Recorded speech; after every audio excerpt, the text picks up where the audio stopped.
Hey guys, and welcome back to my channel. So I hope you're having a wonderful day. Just excuse the blanket because it's been really cold in Melbourne recently. As you can tell by the title of this video, it's going to be about the English oral slash speech and just some tips on how to do your best. I did get full marks on my oral and I just wanted to share what I did. Everyone will have a different approach on how they do the oral. For example, you might go for the emotional route or like really logical, anecdotal. I feel like these are just really general tips that can help anyone. So for this video, I have it split up into 4 sections. I have starting off your speech, tips for how to write your speech, tips for practicing your speech, and then tips for when you're actually presenting your speech in front of the whole class. So we'll just get right into starting off. So I've seen some posts recently on VC discussion space, and yes, I'm still on it, just asking about what to pick as a topic. And for me personally, I find that it's really important to pick a topic that you're passionate about. Because when you're researching and going through and finding statistics, interviews to back up your thing, I feel like it can get tedious pretty quickly.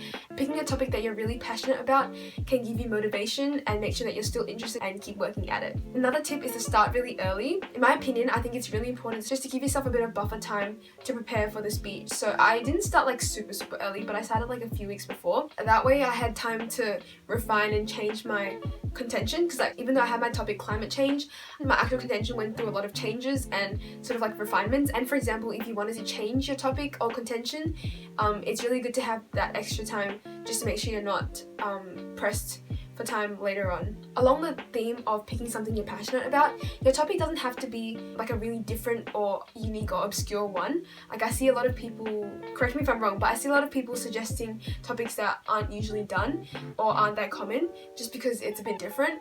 But for me personally, climate change I feel is a pretty common topic. But the way I approached it was a little bit different. So my contention was Australia should transition to 100% renewable energy by the year 2030. So for one, that contention isn't super realistic, just looking at the way Australia's policies and government is approaching the issue of climate change right now.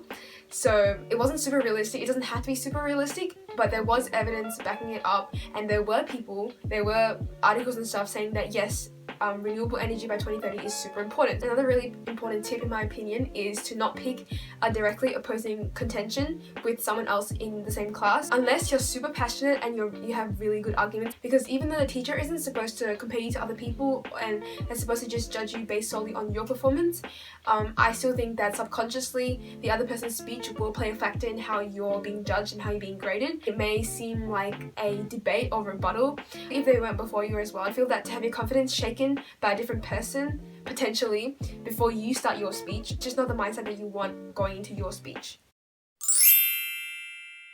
So onto writing it. So I personally think that having about 3 arguments or maybe 2 to 4 arguments is pretty good.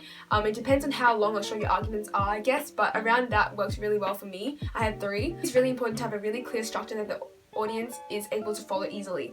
So for example, if you have 3 arguments, I think it should be clear to the audience when you're moving on to the next point and when you're finishing up a point. You don't have to structure this by using firstly, secondly, and thirdly, but for example, when you're finishing off an argument, you can say, you can restate the argument and then link it somehow to the next one. So what worked for me personally was making sure my arguments built up. So I had, I'll put it up here.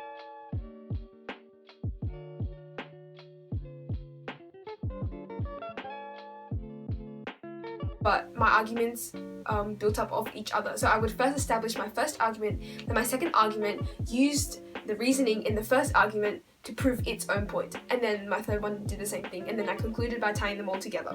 I personally find that it's really important to be distinct when you're doing your speech, because then people don't get lost when they're listening and they don't feel as if they're just listening to like someone rambling on about that topic. And now statistics. Statistics. So I feel like a lot of people use statistics or cram them in as a way to make their arguments really strong and make their speech really stand out, because you're being so logical, you're using all these statistics, people are going to have to believe you. But I personally find that a good argument, while it can be built up by statistics, it doesn't need statistics to really prove a point. I think they're really good to build up your argument, but you also have to explain how the statistics are relevant to your speech and you have to explain the context. So you can't just drop in like a statistic and then expect it to prove exactly what you're saying. But it depends on, again, the nature of your topic and the contention. So when writing it, you obviously want to make sure that your speech stands out in some way. There's a few ways of going about this. So the most important one is to be entertaining. So if you can be persuasive and entertaining at the same time, that makes the audience want to hear more and listen to you, not just when you look them in the eye and they feel scared because they have to listen. So one, I think you can paint a scenario. So for example, for climate change, maybe you could ask them to imagine a world devastated by climate change. Something that interacts with them and something that requires them to do more than just sitting there and listening to you. The second way you can do that is through a funny anecdote. Maybe bring in a funny story that you heard, or you can even make one up, which I think is perfectly fine to do because no one's going to fact check you on your speech. As long as it's reasonable and makes sense, yeah, go ahead. I think a funny anecdote can really add a bit of a personal touch into your speech. Another way you can make your speech more engaging is maybe having a common or repeated phrase throughout your speech. So for example, you can say, I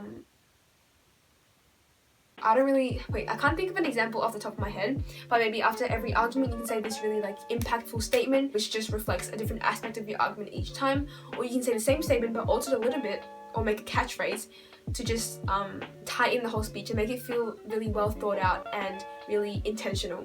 Another way to spice up your speech can be to play on the amount of time it takes you to say your speech. For our class, we had someone ring a bell at certain times and we were allowed to tell them what times we wanted the bell to be rung at. So I wanted the bell to be rung at 5 minutes, just to let me know when I was like nearing the end of my speech.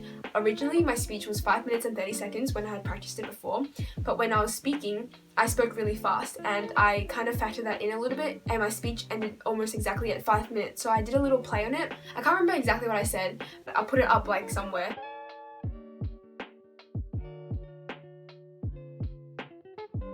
When I said it, it was just really coincidental and lucky that that actually worked out exactly at 5 minutes. It just made it seem like I'd practiced a lot even though I hadn't practiced it exactly. It made those last few words really impactful. Okay, so now on to the third section, which is practice. So obviously I'm going to advise you to practice over and over and over again to the point of memorization, because I just feel that that makes your speech just come out the best way. When you're reading off your cue cards, your voice just takes on a very monotonous tone and it's really obvious when someone's reading off their speech. Obviously if you know them really well but just need the cue cards to refer back, that's fine as well. For me, I did have tiny cue cards but I barely looked at them because I had practiced it so much that I basically memorized the entire thing. You don't have to memorize it, but it just leaves the best impression on the teacher who is ultimately grading your work and giving you a really good SAC score, hopefully. Like I said, even if you know it already really well and just have a few words or dot points in the cue cards to prompt you, that's like perfect. And make sure you know roughly how long your speech goes for. So obviously when you're presenting in front of the class, it's going to go faster because you speak faster when you're nervous, but just know around how long it takes and make sure it's over the minimum amount of time that it has to be, because it would be so silly if you prepared so much and then and only to have marks taken off just because it was under time, or just because you spoke really fast. If you want to mitigate the chances of that happening, I think it's really good to practice in front of people. So first I practiced it just to get the wording right, to get the inflection right, to get just the tonal changes in the sentence right. Then I practiced in front of my friends, and then eventually you're going to obviously do it in front of the class or the teacher, and those steps have just given you experience with maybe feeling really nervous or panicked, and that way you won't experience panic and nerves for the first time in front of a class. So the last part of this video is presenting. When you're presenting, you want to show that you know your speech really well. So my personal tip is to show the teacher or the audience that you are able to speak without constant reliance on your notes. So if you're really intimidated by the idea of looking your teacher in the eye or your classmates in the eye, my biggest tip is to just skim above their heads.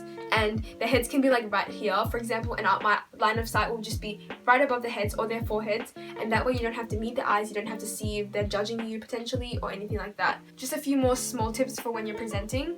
I've written them down, so that's why I'm looking down. Make sure you're not fidgeting too much with your cue cards or with your hands, or even make sure you're not doing some weird movements. I guess my tip is to not make any really distracting movements that take away from your actual speech. Any hand movements that you do should be connected to the speech and should be trying to emphasize your points rather than just like randomly making them because you're really nervous. And lastly, don't talk too fast when you're giving your speech.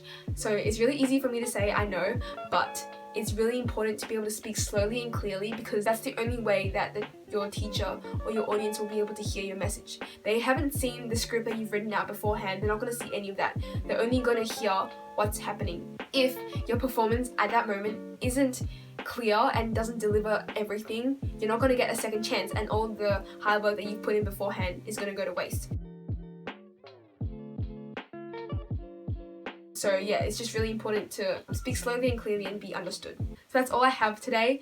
Thank you so much for listening. I hope these tips help in some way. If you have your own, please put them down below. Or maybe if you want to comment about anything that I said, that's something that you think isn't actually helpful, feel free to comment down below, because what worked for me could be different for some of you guys, and it's just really important to share, and that way we can all learn from each other.